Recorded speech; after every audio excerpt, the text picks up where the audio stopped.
বিপুল জনসমাগম শ্রীক্ষেত্র পুরীতে, আর এদিকে রাজ্যের বিভিন্ন প্রান্তেও কিন্তু মহা সমারোহে পালিত হচ্ছে রথযাত্রা।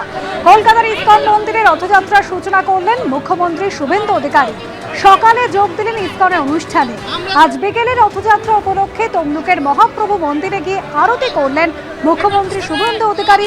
সূচনা করলেন নিচেদা রথযাত্রার।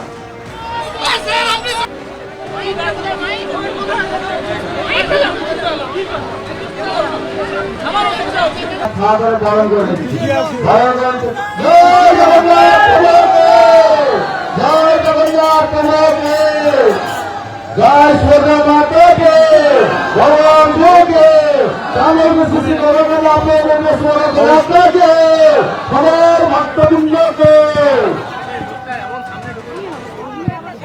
করা যাবে ওনাদের কাজ করতে দিতে হবে।